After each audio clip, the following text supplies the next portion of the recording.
E aí, galerinha do Me Salva, bem-vindos a mais uma aula de mecânica vetorial.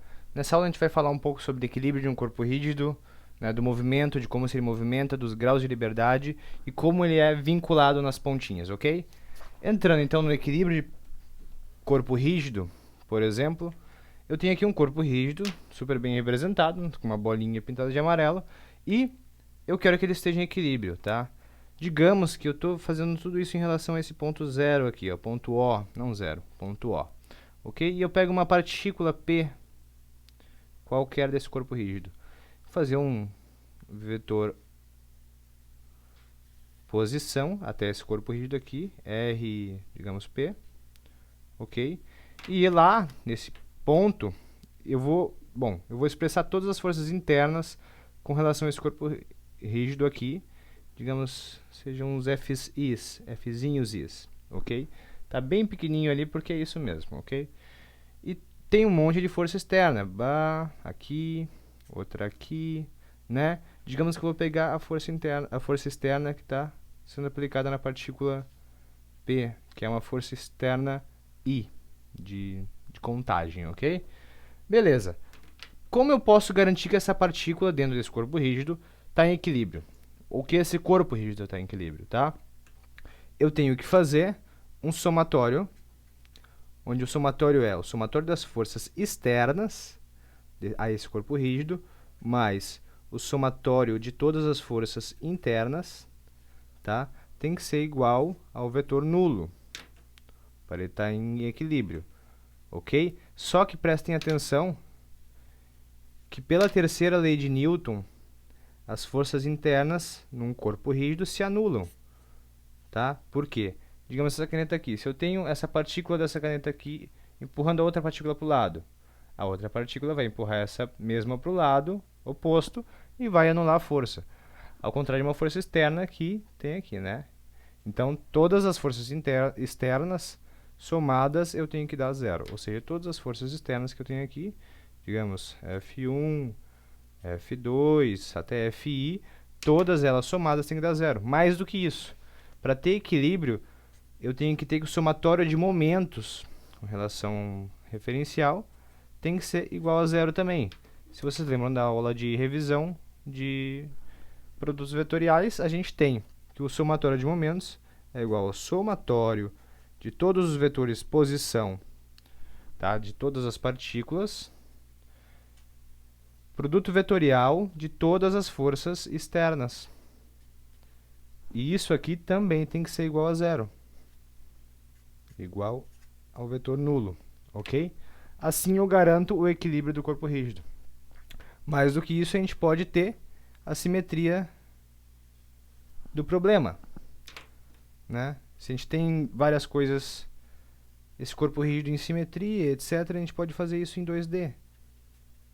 Digamos que isso aqui seja somatório de forças em Fx igual a zero, somatório de forças em Fy igual a zero e somatório de momentos igual a zero também.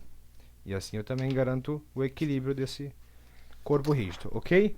Passando então para movimento de um corpo rígido, aqui é uma coisa bem facilzinha, porque assim, os corpos rígidos eles se movimentam solidariamente, as partículas se movimentam juntas. No caso, se eu empurro aqui essa caneta, essa partícula daqui, ela vai estar parada com relação à partícula daqui, tá? Digamos que eu adote um referencial que gira junto com a caneta. Se eu girar a caneta, ela vai girar. Então, quer dizer, nenhuma partícula vai girar em relação a outra, nem translacionar em relação a outra, ok? Elas vão estar, não vão diminuir a distância entre elas, só se eu arrebentar a caneta aqui, mas não é o caso. Beleza? E também a gente tem os graus de liberdade. O que são os graus de liberdade? Os graus de liberdade é a possibilidade do movimento de translação ou rotação de um corpo rígido. Digamos aqui, eu tenho um ponto A aqui, ok? E os graus de liberdade se dão nas três dimensões, em x, em y e z. Por exemplo, eu posso fazer esse ponto A vir para cá, aplicando uma força, vir para x, aplicando uma força x nele, tá? Eu posso fazer ele ir para y, aplicando uma força y nele. Notem que eu estou adotando sempre positivo para cima, mas tanto faz. e aplicando uma força em Z nele, eu posso fazer com que ele vá para cima, ok? Mais do que isso, eu posso fazer ele girar em relação a x, com um momento em x, tá? Eu posso fazer ele girar em relação a y, com um momento em y, e a mesma coisa com relação ao eixo z, com um momento em z, ok? No espaço, no 3D, a gente tem 6 graus de liberdade.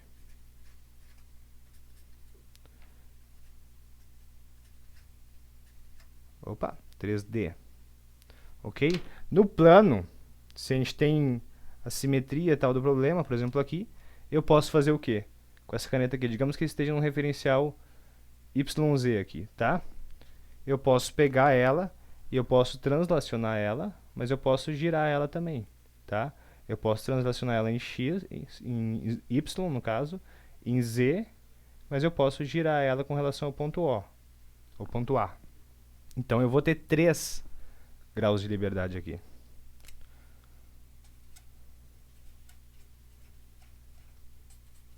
Em 2D. Beleza? Passando então para outro tópico dessa aula, que são os principais vínculos e como a gente lida com eles, ok? Os vínculos no caso plano e os vínculos no caso 3D, depois a gente vai ver. Primeira coisa, os vínculos de primeira classe. Que vínculos são esses? São os vínculos que a gente conhece a linha de ação dessa força. Por exemplo, num cabo, tá?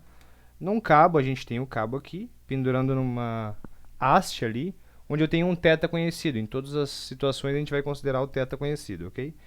Que é a direção dele. Então, eu vou ter força, reação desse cabo aqui, sempre na direção que eu sei que é a direção do cabo. Ok? Então, digamos que eu tenho uma força aqui. Beleza? Eu tenho uma haste aqui também. A haste é a mesma coisa.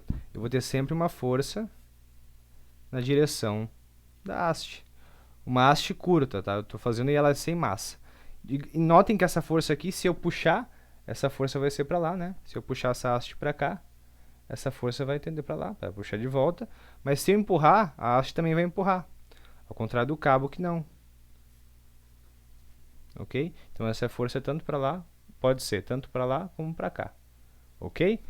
Mais vínculos de primeira classe, a gente tem o rolete e o rolete confinado, ok? O rolete confinado, o rolete normal é simples, ele é só um rolete, ou seja, uma rodinha, né? Como um rolimã, que a gente coloca apoiado em alguma coisa, ligado a uma haste, tá? E esse rolete, aqui digamos que a gente tem uma rótula também, então isso aqui, essa haste aqui pode se movimentar aqui. Só o rolete que fica paradinho onde ele está. Se a gente encostar ele na superfície, essa superfície vai gerar uma reação, que é a normal, tá?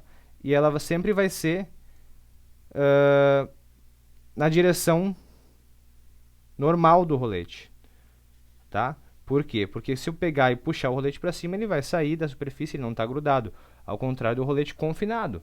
Se eu puxar o rolete confinado, vai gerar uma reação para cá, tá? E se eu empurrar o rolete confinado, vai gerar uma reação para lá. Notem que eu estou considerando um rolete confinado sem atrito e também um rolete sem atrito. Ok? Mas então a gente tem a superfície sem atrito, ou os balancins, tá? E o colar deslizante. A gente sempre está falando aqui de vínculos de primeira classe. Ok? A superfície sem atrito é simples e o balancinho é a mesma coisa, tá? É como se eu tivesse aqui. Eu tenho, digamos que essa folha não tem atrito. Eu estou só encostando a caneta ali e ela pode girar, tá? Para onde ela quiser. Só que a única coisa que eu estou impedindo é que ela entre na página. Então, eu vou fazer isso aqui. Botar uma força que impeça que ela entre na superfície que ela está apoiada.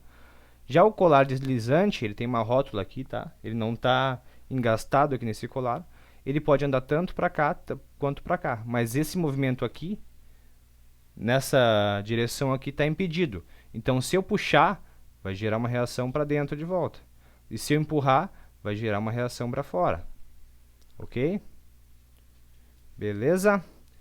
Passando então para outro tipo de vínculo, que são os vínculos de segunda classe, são um pouquinho diferentes porque a linha de ação dessas forças não são conhecidas. Por exemplo, aqui eu tenho o chamado apoio duplo, ou pino sem atrito, tá? Onde eu tenho uma haste ligada a um pino que tem uma rótula, tá? E esse pino está grudado aqui, ok? Notem que se eu puxar para cá, ele vai impedir. Se eu puxar para cá, vai impedir. Mas se eu quiser girar em torno desse ponto aqui, eu vou conseguir. Então, o momento não está impedido, mas sim a translação no Y, digamos assim, e a translação no X estão impedidas, tá? E a resultante dessa força eu não sei exatamente se ela está na direção da haste ou em que lugar. As outras eu sei, por exemplo, na superfície sem atrito ela estava na perpendicular à superfície, mas aqui eu não sei. Beleza? E notem que assim, ó, digamos que isso aqui eu tenho essas duas forças aqui e elas gerem uma resultante, tá? Digamos que seja essa resultante aqui. Esse ângulo φ aqui, ele é diferente desse ângulo θ. Então, eu não tenho sempre que é na direção da haste, mas sim que pode ser qualquer direção dependendo da intensidade delas. Ok? Aqui eu tenho a representação simples de um apoio duplo, que é a mesma coisa que isso aqui, só que representado mais simplesmente. E aqui eu tenho o apoio simples, que eu sempre vou ter. Isso aqui é um vínculo de primeira classe, na verdade, mas é parecido com esse aqui, por isso que eu coloquei aqui, tá? Que ele vai ter sempre na direção aonde ele está colocado. Por exemplo, nessa direção aqui. Nunca vai ser para cima ou para baixo, mas sempre na direção onde ele estiver colocado. Ok? Beleza? Passar então para os vínculos de segunda classe, mais alguns. O colar deslizante não rotulado, ou seja, ele não está rotulado aqui. O que significa isso? Que eu não vou poder fazer isso aqui, vou poder translacionar aqui, mas eu não vou poder girar. Então, eu vou ter um impedimento aqui, né, como a gente tinha colocado, lembrem disso, mas eu também vou ter um impedimento de girar. Então, eu vou ter um momento e uma força, ok? Beleza, mas aqui a superfície com atrito, tá? A superfície com atrito é simples, é a mesma coisa que a superfície sem atrito. Eu vou ter, só que com atrito, né? Eu vou ter a reação perpendicular à superfície e eu vou ter a força de atrito. E essa reação aqui perpendicular à superfície é normal. Vou botar um Fzinho como força de atrito. Ok? Falando então dos vínculos de terceira classe. O que são os vínculos de terceira classe? O maior representante desses vínculos são os engastes. O que é um engaste? O engaste é isso aqui, é representado assim, tá? E o que ele faz? Ele impede a translação na vertical, a translação na horizontal, digamos um H, tá? Mas ele impede também que eu gire, ele não é rotulado aqui. Então, ele impede que eu gire com um momento, digamos, para esse sentido aqui. Momento com relação a esse ponto aqui. Ok?